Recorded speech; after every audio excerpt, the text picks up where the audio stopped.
Hello, my friends. Hello, my life warriors, wherever you are in the world. I do hope you're having a good day. Welcome to the Day In, Day Out podcast. Today's episode is number 50. Can you believe it? Today we had Mr. Nick Bramley. How can I say? He's an inspiration performance excellence coach. He basically helps individuals, teams, and businesses help them improve their standards across sales as well as other things as well. He also is a host of his very own podcast, the Impact Sessions,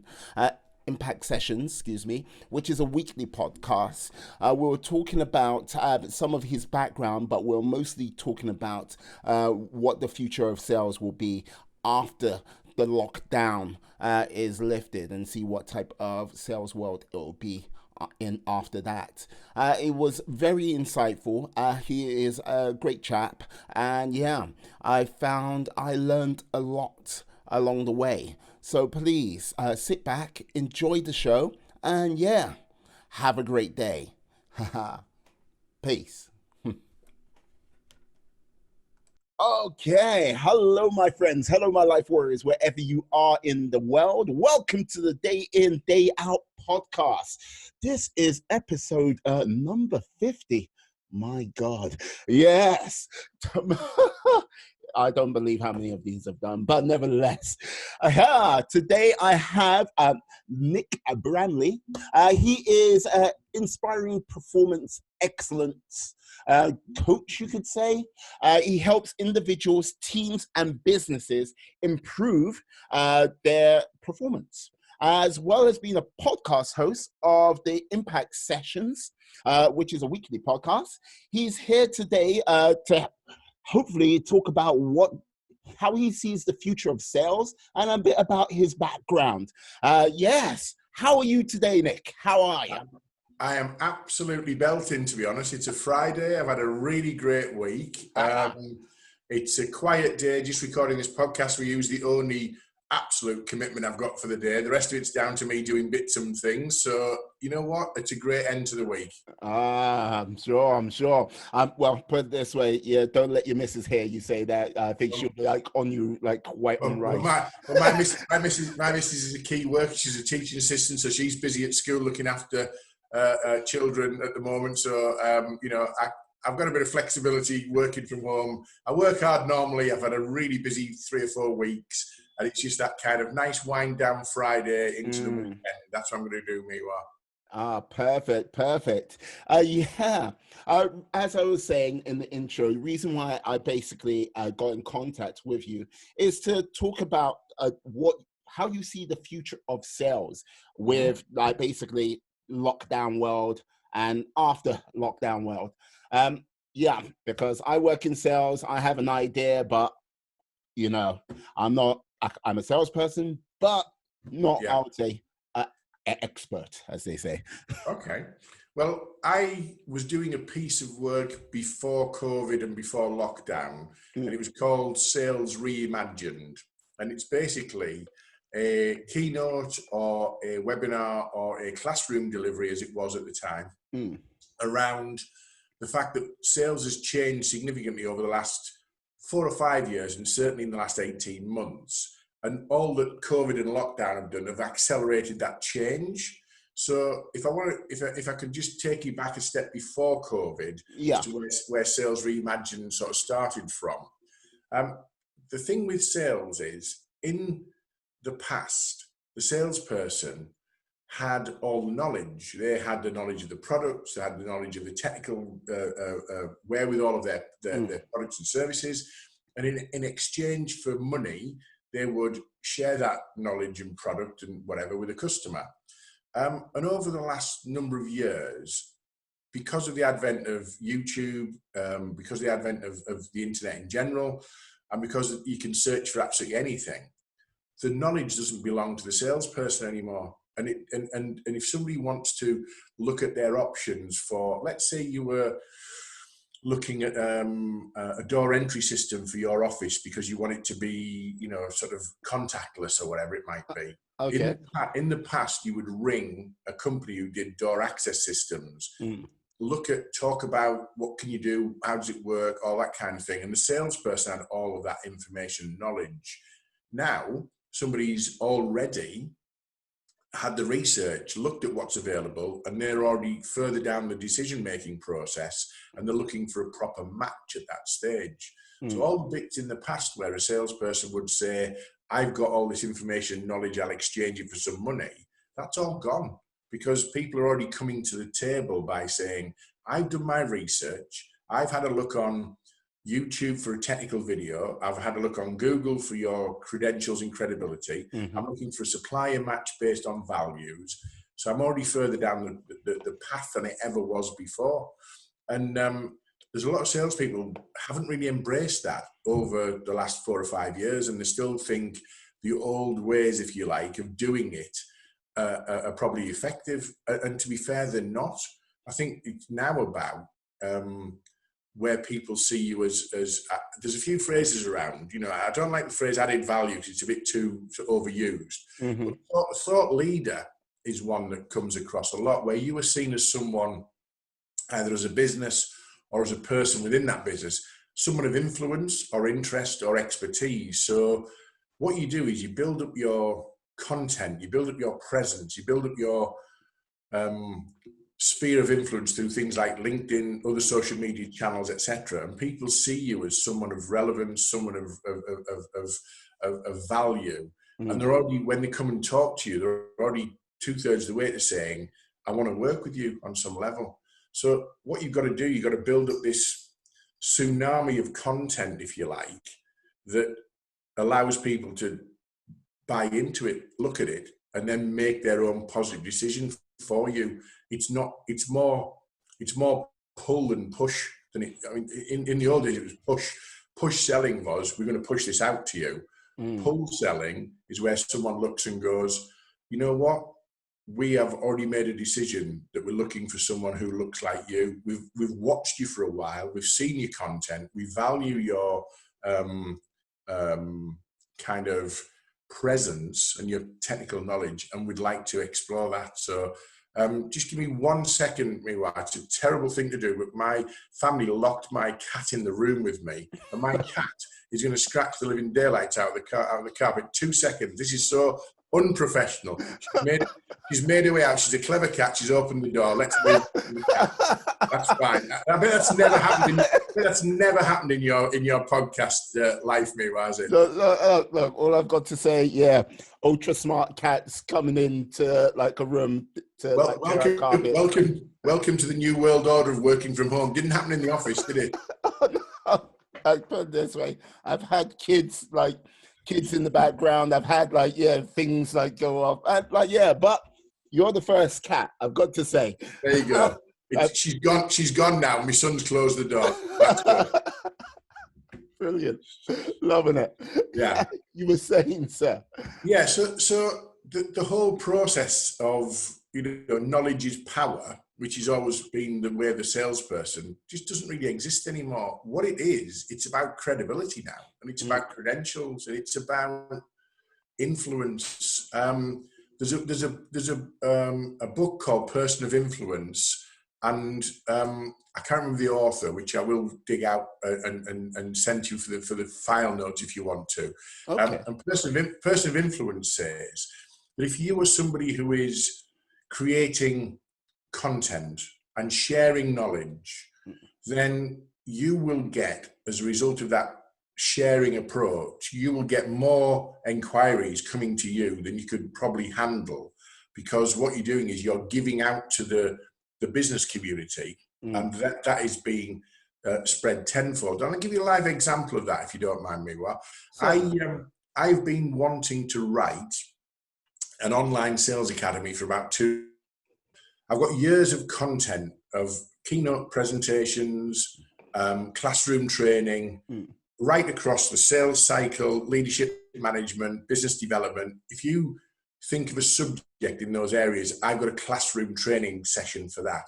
I've been doing what I do for 20 years, so there's a body of work. Yeah. But I've never had it available online because I've never had time, and I've been thinking to myself for years, must write this, must write. When lockdown came, first thing I did was I thought, right, I'm going to write it. I'm going to advertise a online sales academy program, 8 workshops delivered between the 12th of May and the 31st of May, short, sharp, time scale. Yeah. I announced them on the first week of May, and then I've had 700 bookings across those platforms right across the 2.5 weeks. But I hadn't written most of the stuff before, because if you don't commit to something, it doesn't happen, does it? Yeah. So I threw the dates, threw the subject out there, and the thing with that now is I've created a body of work. So I was delivering them at 12 noon and 5 p.m. British summertime. So I've got some clients in America who were doing the later ones. Yeah. So it was a repeat. So I did 8 sessions twice. So I did 16 sessions. But I was getting 55, 60 people booked on the lunchtime one and about 20 on the evening one. It was some people booking across all 8, so there weren't 600 and odd different people, but there were lots of bookings. Now that's a body of work I put out there free of charge. So some people would say, why would you give away all of that knowledge and all that information free of charge? And the reality of that is, it's because I've now got about 150, 200 advocates who've been through the program who are already doing video testimonials, who are sending great post updates on LinkedIn, great testimonial messages through I can put on the website. So when I then put that body of work behind a paywall at some stage, because you'll know for when you record on here, you haven't got a front end and a back end. You've got to edit the front end on the intro. I've got to do a bit of editing work, a front end intro, a back end outro, a bit of branding. So I've got an audio file and a video file for each of those sessions. I can then brand them and put them behind a paywall. But I'll have 20 video testimonials from people who've been through the program or done a particular workshop on there, saying great things about those programs. So what you've done, you've changed the dynamic of saying, do you want to buy my product? What I've basically said is, I've got a great product here. It's got third-party evidence of impact. Have a look. And I'll put tasters out there. I'll let people have a look at some of the feeds. If somebody wants to say, I'm considering the program, can I have an audio of session 1? I can give them an audio of part of session 1. But I'm not holding them to ransom like a traditional salesperson used to do, which is, I've got this, do you want it? It's going to cost you whatever. I'm creating a tsunami of noise and content that people can then make an informed choice on. And that's where it's gone, I think, over the last few years. I think as more and more millennial level people get into more and more decision influencing places in the workspace, if you're a millennial, you look for a video on YouTube. If you want to do something, you look for someone on video, don't you? That's what you do. That's your natural default mechanism. Yeah, I agree. But one of the things, like with regards to the sort of changing, because we're in this sort of transition period, like I see many people doing what you're saying, build up that wealth of content, build up that reputation. Some people would say brand, but it's reputation at the end of the day. And there are some people half in, half out, and then there's like the old school. And like, this is the thing, like with regards to what might happen in the near future, people are talking recession and everything like this.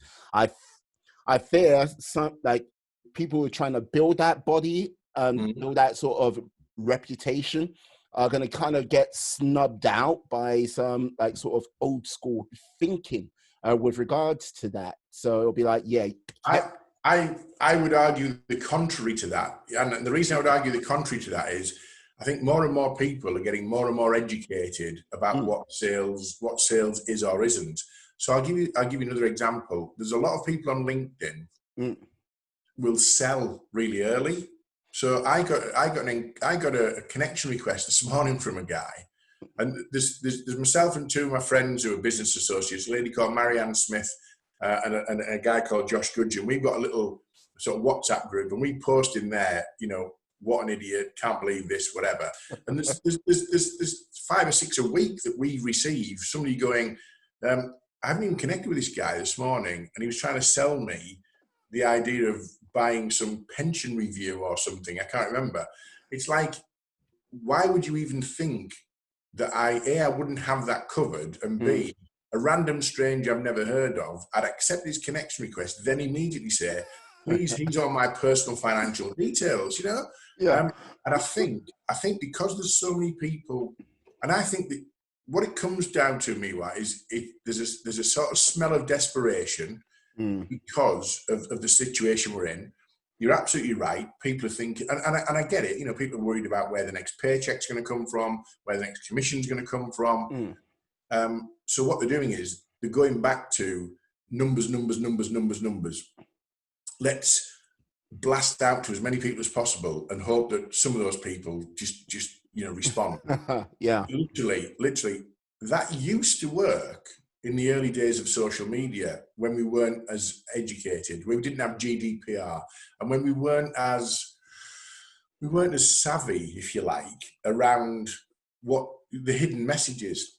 Now people are just savvy and they just go, no connection, off you go, no connection, off you go. So going back to the old school stuff, which is numbers and just blast at them, I don't think is going to work. I think the people who are going to be, and the evidence of this, for example, is the guy who I've just talked about there, a guy called Josh Goodgen. He runs a company called Get Your Media up in Leeds, and he's a content provider. He does video, and he's my podcast studio that I record my podcast in, and he does video production and editing and that kind of stuff.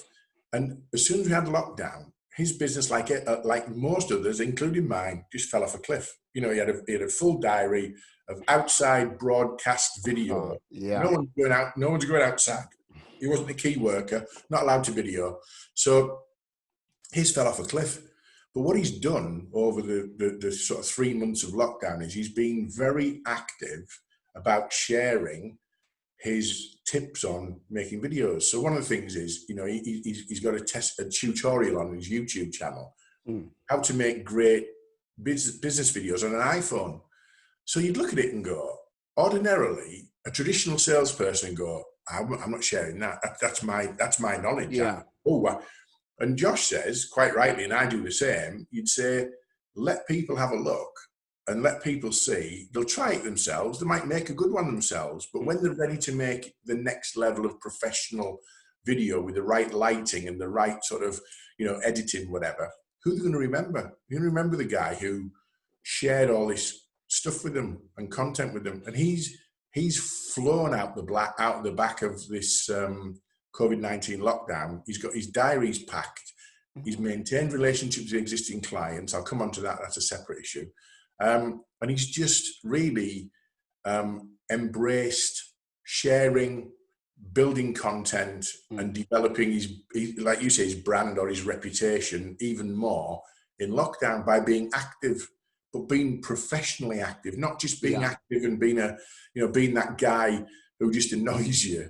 And if you listen to this podcast and you think that posting a motivational quote every day is going to inspire anybody, it isn't. Stop doing it. The motivational quote people, good God, they're not even your quotes. Stop doing it. That's just a little bugbear behind me.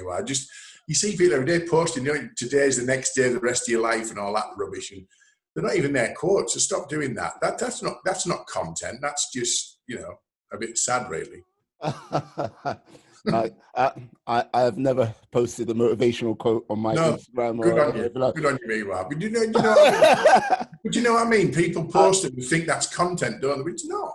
I understand where you're coming from. It is, unproductive noise most of the time. But with regards to sort of providing good content, quality content, stuff which is going to add value, I think it's one of those things where people see it, but they sometimes don't know how to connect in doing it themselves. Even though they've got all the information there, and all in my mind, it's just you got the information there, just relay that information across a camera. Mm. That's how I see it. But sometimes people get that a little bit either too complicated up, Yeah. or they don't believe in it to make the effort to do it. Well, I think the thing is, if someone's provided you with the tools to do something, that doesn't mean you can do it. I'll take my DIY skills as a classic example. You know, I know that there's a drill, and I know that there's a hammer, and I know that there's the fact that I know they've got the tools there still doesn't mean I can put a shelf up any straighter than I could last week. If I watched a YouTube video from a DIYist, if I was that interested, I could probably find out more. And then if that DIY guy was local to me and I've made a complete pig's ear of the job myself, who am I going to ring when I want the job doing properly? I'm going to ring the guy who said, have a go yourself. I mean, he's not judging me. He's not sat there going, have a go yourself because I know you're going to be rubbish. Giving you the tools doesn't mean you're going to do it well. It just means that you know where to look, I think. And I think salespeople need to be a bit more open about sharing with them. You know, what do you give away? What advice do you give? What support do you give? What recommendations would you give early to allow a customer to make an informed decision? Because we still trust and like people who are helpful, don't we? Would you agree with that? Yeah, basically, you typically buy from people you have that rapport, people you like. So, yeah, you do. And you don't like people who are a little bit closed in with, that's my knowledge, that's my information. And you know, if you want to buy that, I'll sell it to you. But I don't want to buy all that. I just want to know a little bit more than you're prepared to give me. And and I don't blame salespeople sometimes. I blame sales management sometimes, because sales management across this country of ours and the States are probably the same. Some people get it and other people don't. So some people get it by saying it's about quality, it's about relationships, it's about research, it's about understanding, it's about finding the right mix. Other people just go, it's a numbers game. So what they'll do is they'll say to their sales, if you're a sales manager, sales director, and you're still saying to your sales team, make 60 calls a day, make 60 calls a day, make 60 calls a day. I'm sorry, that's gone. Why would you make 60 calls a day and measure the input? Why wouldn't you measure the output and say, I'd rather you did 20 well-researched, thought-provoking, interesting phone calls to people who are going to respond better. So, for example, if I'm proposing to ring a company, I wouldn't just ring randomly, 20 companies and say, we're about inspiring performance excellence. Do you want some sales training? No. Oh, next. You want some sales training? No, next. I could do 20 calls in 20 minutes. That doesn't achieve anything. What I'd rather do is I'd look at, I'd do some research into organizations who are investing in their team, who are growing, who are coming back from COVID quickly, who've got some opportunities. And then when I made the call or made the introduction, I'll be talking to them about, we're working with organizations who invest in their team. We're working with organizations who are looking to expand as a result of coming out of COVID quickly. We're looking to support your growth of your business. Now, that conversation is 20 times more effective and productive than just ringing someone going, do you want some sales training? Do you want some sales training? Do you want some sales training? And if you're measuring input, if you're targeting your sales team to make a certain number of calls, I'm telling you now, I'm sorry, but you're getting it wrong. What you should be targeting your sales team on is number of outputs, how many sales they can make. And it doesn't matter how many calls they make. You might get someone who makes 5 calls and gets 4 sales. Is that better than someone who makes 60 calls and gets 1 sale? Yes, it is. No, I hear you, and I agree. I just, like, with you saying that, in my mind, it's the whole sort of like the sales manager's point of view is going to have to sort of change entirely, and basically how they structure the team. It's a case of, right, we do calls.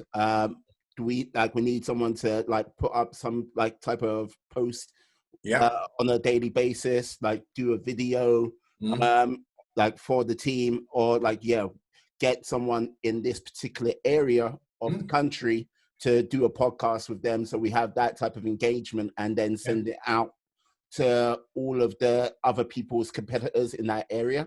And because the skill set of the sales individual now is wider than it's ever been. Let's imagine you're a business owner. I do a lot of work with small, medium-sized businesses. I do quite a bit of work on a couple of programs that are aimed at those kind of demographics. Imagine you're a small business owner. You're probably it. You've got everything to do. But you have to have a pretty decent skill set, don't you? Forget the finance and all the other things that go with that. Just on a sales point of view, you have to be able to research, prospect, create content, use social media, pitch, close, account manage, all those things, right? Yeah. That's like looking for Elvis riding a unicorn in Morrison's, that, mate, trying to find someone with that entire range of skill sets. That's like, oh, it's right in you. Morrison. I'm like, the visual alone is just like priceless. Hard to find, Miwa, hard to find. Yeah, just going through the aisles. Has anyone seen the lemonade? That's like, oh, brilliant. Yeah, so like this is the thing.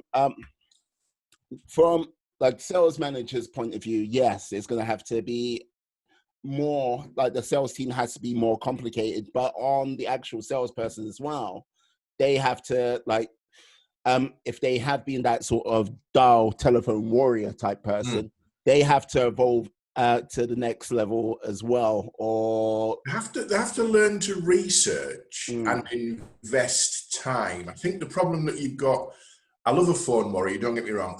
I'm absolutely in admiration of anyone who's been a phone warrior, because I'm a man of a certain age. I've been there. We've all been there, you know, and a phone warrior is someone who's got the scars to prove it, the skills, the T-shirt, you know, it's a tough job. Yeah. And there's certain sectors you take your hat off to, you know, IT sales, recruitment, those kind of places, the, you know, proper, sort of, you know, cutting edge, hard work, whatever. So if you are a sales warrior and a phone warrior, hats off to you. I'm not knocking that whatsoever. What I'm saying to you is the evolution of that phone warrior is maintain the skills of being, you know, so you're not frightened of the phone, but actually the delivery of that is, it comes from the research first and some content around that. So how good are you as a sales professional at creating interest or creating some kind of level of takeaway or some kind of level of content commitment? And it's not for everyone. So going back to the sales manager bit, you said there, Miwa, I would say if you run a traditional sales team now, where you've got a row of desks and they're all phone warriors, your next hire probably should be someone who can create content to support those phone warriors, or it should be someone who can do research and sales support for those phone warriors. Because if you don't do the research and don't create the content, your phone warriors are going to come up against barriers and barriers, and those barriers are getting bigger because more and more people are prone to just say no to a phone call, just a cold approach, as it were. So I think the skill set evolution is really important. And you know, if you're a business owner, what I would say to business owners listening is, and I know times are tough and I know financials are probably tough, etc. But if you've got ambitions to come out of this quickly and to grow, there's probably not been a better opportunity to think about outsourcing the stuff you can't do or the stuff that you can't do well. So if you're a small business owner and you're not particularly inspiring at creating content, or your homemade videos look homemade and they're not particularly on brand, or you're just so busy bogged down with admin that you're not getting on the chance to talk to your customers, you can outsource almost any aspect of your business these days, can't you? You can outsource. I've got a client called Kaleidoscope Services. They're a virtual PA business. So they organise business owners to get doing their business. Instead of me doing admin or diary management or rebooking travel when we were allowed to travel and all the things that, you know, all the things that block you down. If I outsource that to Kaleidoscope Services, they can deal with that, which means I can get on with doing the things I should be doing, talking to clients, creating content and running webinars and podcasts and stuff. But you can outsource video, you can outsource marketing, you can outsource strategy, you can work in tandem with people. it depends what you want for your business. I work on a program which is designed to help pre-start, new start, and less than 3-year mature businesses. So, very early stages of infancy. Some have got massive ambition to be big, quick. Others just want to earn a lifestyle income, and that's absolutely fine. The reality is, if you want to earn a lifestyle income, you probably can by doing the basics quite well and building your business up in reputation locally. But if you've got any ambitions to be bigger than the lifestyle business, then outsourcing the stuff that you can't do is actually a great investment in your business. It's a great investment in your business because it'll be done better, quicker. Yes, there's a cost involved, but actually the return on that investment is going to be much more significant than if I rattled out a homemade video, it's going to have no value whatsoever. If I get a professionally made video, I'm going to invest in doing so. It's got the branding in place, it's got the content right, it's got the lighting, it's got everything. That's going to have more resonance. So it's worth doing that. And it's not just video, it's all sorts of investments in the things that you are not great at, because no one's great at everything. I've got a question for you, Miwa. Can I ask you, because hats off to being 50 for your podcast today. That's brilliant. Can I ask you why you started doing podcasting? Because I get asked that a lot with mine. Why did you start podcasting? Like, basically, the reason why I started podcasting is it comes down to two things. Like, I've been a person where, like, I've watched Gary Vee video and stuff like this, and like gone, okay, yeah, and I go, like, many of the things he says, I agree with, because it comes down to, you can't just be a hammer, you can't just be a drill, you've got to be much more complex than that. You've got to have many tools available to you. Like, I have wax lyrical about to people like going, yeah, you should start a podcast, you should start a YouTube channel, you should like do a blog, and like depending on what they want to do, and like they might be wanting to do a side hustle, and like just like go, yes, this. My friend Steven, like he's starting a fitness boot camp, and he's been doing it for a good couple of years, doing it on Sunday. I went, yeah, you should do a podcast. And it was like, it's like, I've said this, but it's like, what have you done? What, where have you got involved in this yourself? You're saying, but you're not doing. So your credibility as the person recommending it, your credibility wasn't as strong as it could be, because you'll say, well, you're not doing it, why should I do one? Yeah, so it's like that. And plus, like, as time goes by, you don't talk to as many new people as possible. Like it gets less and less, and you kind of get more and more, like, how can I say, more set in your ways. And being able to talk to different people out of my comfort zone, different, like all over the world, I find that very helpful. And it's like one of those things where I engage more. It takes me down maybe some new path of learning or a new idea. So I find with podcasting, it helps me quite a lot. And like, you know what I mean? If I say to anyone, like, do a podcast, do this, I've actually got skin in the game, if you get what I mean. And you got evidential support for that to say, well, I'm on my 50th one. The reason I asked the question is, I didn't have a plan when I started mine. I started mine in August 2019. And it was basically because it was a good way of creating content. I know lots of people who I think are interesting in their areas. I've used a circle of associates really on the first. I've got 24 in the bag. I've stopped doing them because I've been doing this online sales academy, and because of lockdown, I was doing mine in the studio, and they were nicely branded in the studio. What I might do as a result of seeing this is my first podcast as a guest on Zoom. I might resurrect these quite quickly. But if you look at it and go, so what's in it for Nick Bramley and Impactus Group? The short answer in the short term is probably nothing, not a lot. I'm not doing it as a shop window. But what it has done, I circulate my podcast every Tuesday when they come out. All my previous guests commit to being promoters of the next week's one. So you get to 24 people, all their connections, etc. Yeah. Post it on LinkedIn. I post it through all the groups on LinkedIn, and the numbers are growing on that basis. You're getting great feedback. I've had 3 speaking engagements. Somebody's come to me and said, "You want to speak at our conference?" Directly attributed to someone who's listened to the podcast and thought, "Oh, that guy's quite interesting," or he's got an interesting view or approach on something. I'm just the guy interviewing them. But, it's still credibility by association, isn't it, on that basis? So it's my content. The people who are important are the guests on mine. Like you're a brilliant podcast host, by the way, because you let your guests talk. And I've heard some of them where it's more about the host than the guest, which is rubbish. But you've heard them. You must have heard them yourself when you are. You're thinking, what, got that wrong, haven't they? Yeah, like if anyone is like that on a podcast, I can't listen to. No. I can't listen to them, and it's just like, thank you, but no thank you. And like the whole thing is, like, as I say, it's important. Like, I want to learn as much as possible, as well as help provide that sort of knowledge for other people as well.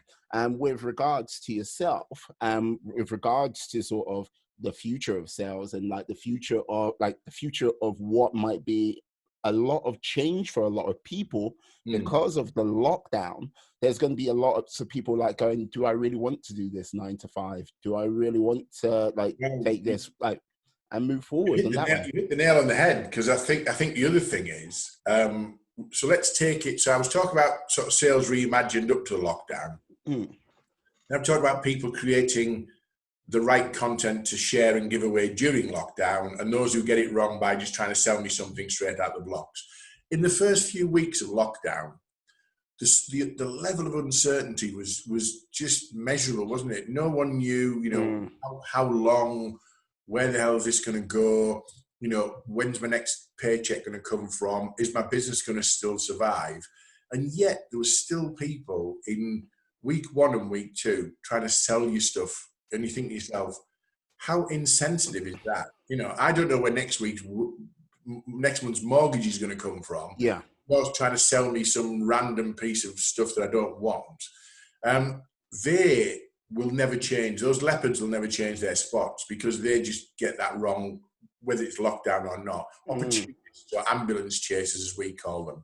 I think what's going to happen now, the traditional business-to-business sales certainly has been traditionally, let's research a prospective contact. Let's reach out to them in some way. Let's then get invited to meet them and pitch or assess or whatever. Let's go away and create a proposal, and let's present that proposal to them, and let's see if we get the sale. 1, 2, 3, quite a traditional approach. Yeah. That involved a lot of travel. It involved a lot of diary management in terms of, I'm going to London from York, so I don't want to go to London for 1 meeting. So what I'm going to do now is I'm going to try and get 3 meetings on that day, make my cost of my travel worthwhile. That's all that kind of stuff. I can't imagine me getting on a train from York to anywhere for a scoping or prospecting meeting post-COVID. I just don't see any reason why I would do that. Okay. And that's not me being arrogant as a sales professional. It's me saying, I don't think my client or prospective client would be that bothered either. Because if I say, we're all so used to Zoom and Teams and Google Hangouts and GoToMeeting. Now it'll be, because I've got one that just before the lockdown, I was due to go on the Tuesday, lockdown Tuesday, I was due to go to London.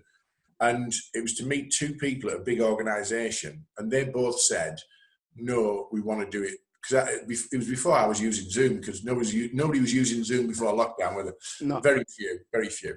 Yeah. So I had a train ticket booked going down to London. Lockdown kicked into touch, and then I said, "Oh, we'll do it in another way." And their first reaction was, "No, we'd like to meet face to face." But now we know that they're coming out of it. We're just talking about doing it on Zoom. So everyone's been educated about the capability. We've removed the stigma of not getting on, not going face to face. This is face to face. What's the difference? You know? No, yeah. And like Yeah. this, yeah. And with this, with Zoom, I think it's going to be Zoom, Teams, Skype. Yeah. I think it's going to be even more important because a friend of mine, his company, like they said, the office is there if you want to use it or if you need to use it. Hot desking. Yeah, well, hot desking did, but they're not actually expecting anyone to be back in the office for the rest of the year. And that's it's June when you're hearing stuff like that. So well, I'll tell you a couple of things on that as well. Remind me to talk about presenting your proposal in a minute, but I was doing a webinar for an organisation a couple of weeks ago, and there was a 15 or so in the room, and it was a membership organisation, and it was basically a group of business owners in a particular sector.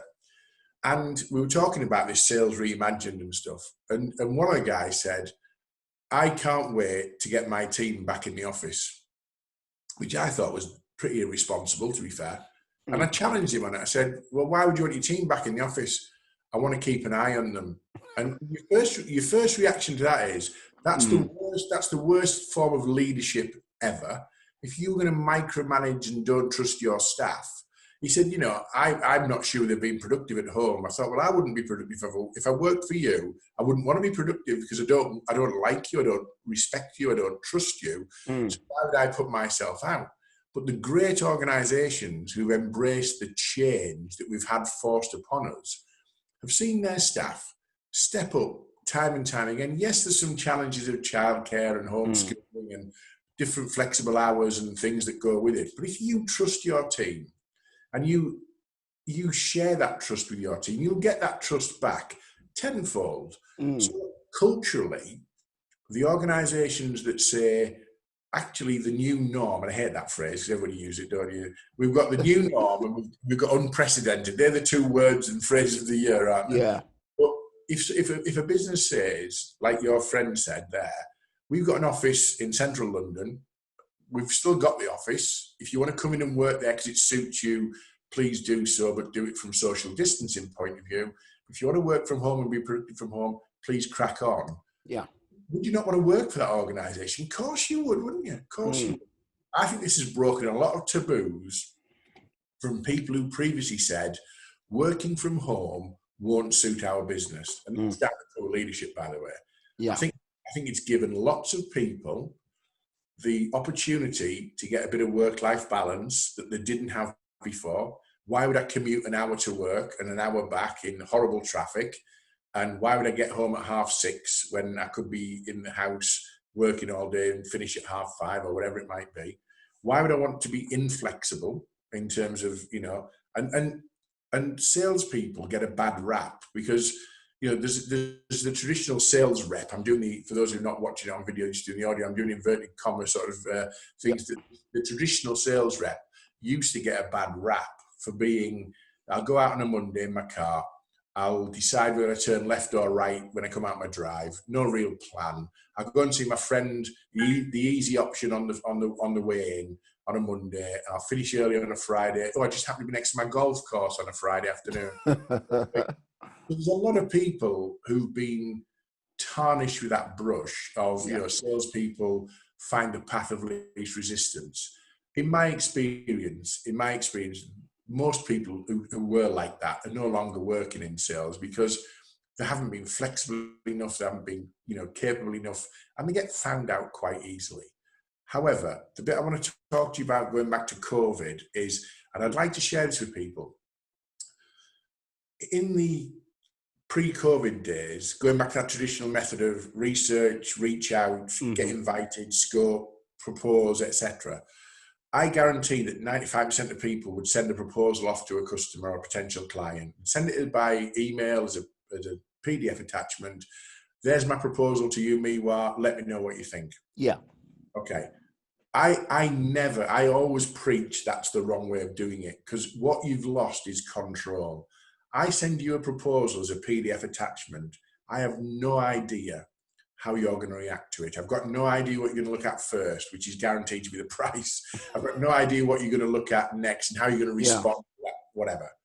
So here's what you can do now and should be thinking about is you should still the same traditional approach, which is reach out, research, reach out, Zoom call, scope, see if we're the right fit, see what you're looking at, how could we work together. Go away and work on your proposal and then present that proposal back in a Zoom call where you control the release of that information. You control the wow factor. Where you know that wow factor is in that proposal, you can build up to that wow factor, and then you can drop that on them as part of a presentation. You didn't have that before when you sent us a PDF. What you mustn't do is ask permission for that and say, is it okay if we set up a Zoom call to send the proposal, to go through the proposal? Because they'll just say, no, just send the proposal. You say to somebody, thanks for the Zoom meeting to find out if we're going to work together. I'm going to go away and work on a proposal. It's been fascinating. I think we've got something that's going to be really interesting for you. I need to set up a Zoom call to present that back to you. If they say, well, what Zoom call? If you say to them, that's how we work, it's not an option. It just becomes how you work. So if you're a visual business, or if you're presenting a boring PDF Word document, think about jazzing it up as a short PowerPoint presentation or something that gives you a visual impact that you present, because you hold all the cards then. And then when you get to the bit which they normally skim through and go, how much? That's your last reveal, isn't it? You get them all through the process of, that's great. You've identified our challenges. You've presented something against those challenges that looks really interesting. You seem to have overcome the objections that we would have had as part of your presentation. So far, so good. So far, so good. So far, so good. When you get to the how much bit, they're already halfway there to buying from you. So I would say to anyone here, think about adding that process in. Instead of just sending a proposal, present a proposal, because you've got all the visual capabilities using Zoom, Teams, or whatever to share your screen. Step it up, be more engaging. I did a proposal for one of my clients earlier in the week. I'm working with a lady called Julie Waits from the franchise company, and I sent it through to Julie, and we've sent it on to the client, which is my mistake really, but it's Julie's client. What we should do really is say, we're going to present the proposal to you. If you present the proposal, you maintain control. And I think there's an opportunity post-COVID, or even now, because we're all used to it, is to use the technology to your advantage. And I don't think many people think about it that way. They just think, oh, well, I'll save on traveling, but I'll still do the end of the sales bit the same. Well, I do it very differently. No, I think you're quite right, because a proposal doesn't react to any question what might come up at that precise moment in time. A proposal can't react to something which might unsettle a potential client. A proposal like, and they're not going to tell you they're unsettled, are they? But you'd be able to assess that on a live Zoom call with body language and all the things that go with that. And the other thing is, I always say to people with a proposal, you create a beautiful proposal, you send it in a colour PDF, and they print it off on a really sort of knackered black and white printer running out of ink. And suddenly people look at it and go, we've got this proposal in here from so and so, it looks rubbish. Got no control over it. So, the way you can present, and that if that generates 15-20% more closure opportunities for you, why wouldn't you do that? Why wouldn't you invest in 45 minutes, half an hour, whatever, as a Zoom call to present your pitch to them? It makes sense to do that, because we're all comfortable with the technology now.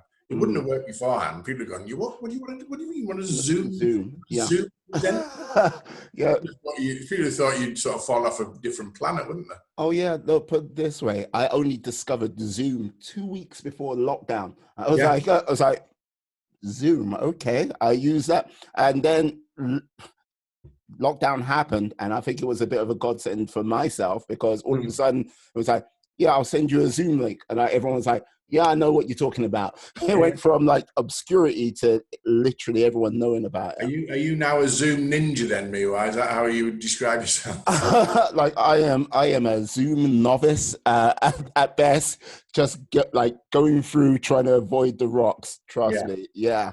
I early on, I'd heard of Zoom. They advertised on one of the radio stations I listened to, and they've been doing it for a while. I was aware of the brand. I'd used WebEx, which is a Cisco product before, but Yeah. I'd used GoToMeetings, which I don't, on a personal level, I don't like. It's a bit dark and whatever. Yeah. But Zoom became, it's a bit like in the early days of Betamax and VHS, who's going to steal the march? And we now just call it Zooming, a bit like we're going to hoover the front room, but we're going to do it with Dyson, we're going to do it, they've stolen the march in terms of the brand, haven't they? And I think I went on a webinar, ironically a Zoom webinar, very early because I wanted to deliver training over Zoom. I also want to do podcasting over Zoom. I want to do meetings over Zoom. Meetings and the podcasting, it's easy. It's two people in a room having a chat. That's okay. But delivering training and webinars is a different skill set. You've got breakout rooms, whiteboards, you've got polls to gather information. And I went on a 1 hour webinar and it was brilliant. And it was basically saying, if you're and it was things like lighting, position of your screen, all very basic. But then it was saying, how do you put people in the breakout rooms and how do you do this, how do you do that? Yeah. And I went and it made me an intermediate level Zoom person within an hour. I've done lots of Zoom. I'm still not, I wouldn't call myself a ninja or a black belt or whatever. Oh, yeah. But again, why would I not invest in learning a skill that's going to be of value to my business? And all the workshops I've done recently on the Online Sales Academy, some of the feedback I've had has been really, Nick, it's been really engaging. The technology is really great. I didn't know anything about the technology until a week before lockdown, like you said there. Yeah. Suddenly people going, hey, look at you, you know your way around Zoom. Well, I sort of do. I know enough to make it work for me. No, this is the thing. With regards to doing the podcast, like all I would simply say is, get yourself a USB mic to just have the sound better on your side of things. Yeah. Like if you've got a decent webcam or if like you've got a cam link, do it on like a full like DSLR camera. You're good to go. And like this is the thing. Like even if you don't really have a good camera and you just got like a decent mic, and like let's say a decent mic, you can pay £30 to £50. If you want to go more, you can. And you have the sound muffler thing on your side, you say, don't you, to break that up. That's why I've used the studio previously, because they've got all the kit. They do all the recording, they do the editing, all that kind of thing.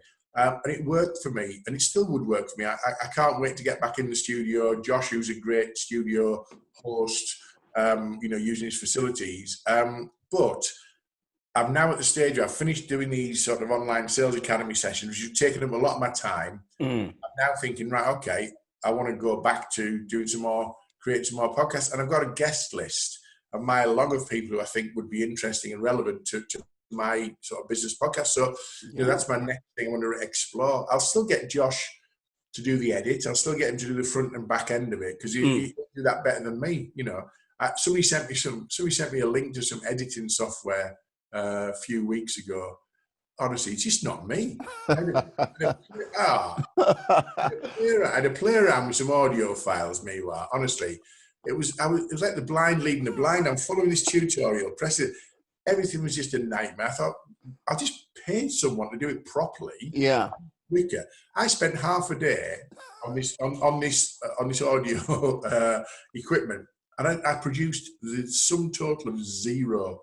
All I did was delete, that didn't work, try that, delete, didn't work. So, and again, that's not any more different to a salesperson, taking it back to what we were talking about earlier, knowing what they're good at and then outsourcing what they're not. But the methodology's changed, the skill set has changed. You can't keep up with the skill set, then let somebody else do part of the skill set for you and stick to your capabilities. So if you're a phone beast, you can't teach someone to be a phone beast. That's a really good skill set. Yeah. How do you make the, instead of just crunching numbers, crunching some quality, do some quality research, have the engagement calls, do all the stuff that goes with that. Yeah. Yeah. No, I agree. And like, yeah, I'll tell you this now, like little confession here. When I first did my first interview ever, like for someone who was not here, Yeah. oh man, one of the systems I would say never use, Skype. It is fiddly, it is awkward, it is a pain in the backside. Tried setting it up, everything like this. That's all we had before lockdown. It's all we seemed to have, didn't we? Before lockdown, people would say, "I'll Skype you." I've never heard the word Skype for 3 months till you just said the word Skype. Now people just not Skyping, are they? Oh God, yeah. It's so many forms of resistance. Like it's like, okay, right. Do you have Skype? No, I haven't had Skype for ages. Okay, let's set up the whole thing with Skype. Okay, right, got that. And then when you're trying to record Skype, you can record it within Skype. But if you forget to press record, it won't record. So you got to set it up through OBS. Then if you're setting up through OBS, you got to get, and like it'll work sometimes and it won't work other times. Like my first ever recording, I had to basically, like the gentleman, I believe it was Al, had to record it for me and then send me that actual recording because he did podcast. I was just like, oh God, like so many times. Let's take a sales analogy from there, meanwhile, right? If you're responsible for developing Skype as a brand and as a business, yes, what an opportunity they've missed. Because what they haven't done, I haven't seen Skype promoting anything anywhere during this lockdown. They look like they've just given in to Zoom or given in to GoToMeetings. They look like they've just gone, you know what, Skype, we're Skype. If you want to use it, it's great. If you don't want to use it, we don't care. What a massive opportunity missed. Huge. I agree. They have. And I think the problem with Skype, it's twofold. Microsoft, like they're promoting the living daylights out of Teams. That's one. And like two, with Skype, I just don't think they want to actually promote it. They're just pushing it all the way over to, you can use Teams. Like for myself, it's just a case of like, okay, I want something which is going to be quite simple, straightforward, and works. And look, when I got onto Zoom, it is straightforward. Yeah, it does work. And like, I pay the extra just in case I have a podcast where I have multiple. I've got the first level subscription service. I think it's $11.99 a month. Yeah. Right. For $11.99 a month, I have got value beyond belief from my subscription. And it's my default. So when I'm working with clients now, I'll say to them, a university asked me to do a workshop program for them, which is great. And I said, can we run it through Zoom? And they were like, well, the university prefers whatever it was. And I said, but if I'm the host of the session, I'm so much more comfortable and effective on Zoom than I would be on Teams. I've only used Teams once. Yeah, no problem, do it on Zoom. And it's great. And because it's easy. And here's the other thing. Let's take it back. I keep bringing it back to the content of what we're talking about. Yeah. The easier you make doing business with you, the more success you'll have. Yeah, simple. It's always been the case, that, by the way, meanwhile. So, but it is definitely the case now. I don't think people have got patience to work things out. I think they want short, sharp bits of information. That's why one of the guys who came on the webinar program, the Online Sales Academy, session number 4, which was about 10 days ago, was about content. So we had Josh on as a guest, and we had a lady who's a freelance copywriter so she's the written word, a lady called Katie Tom. And so I was interviewing them as part of the webinar, and we were sharing ideas around what content's about. And one of the guys runs a security company, and he's basically said to me yesterday, he said, I can't come on the last workshop, he said, because we're creating a lot of videos about our product range. He said, as a direct result of the advice we received on that webinar. Oh, excellent. And and what he said was, he said, these are how-to guides, little how-to guides to do this, that, and the other around our business. That's good. He said, we're going to promote the living daylights out of them, but if someone's looking for how-to, they'll find them on their video YouTube channel, on their website, because people look for stuff that's short and sharp now. I mean, you've only got to look at TikTok. How long the videos last on TikTok? We've got the attention span of a mayfly, haven't we, now these days? You know,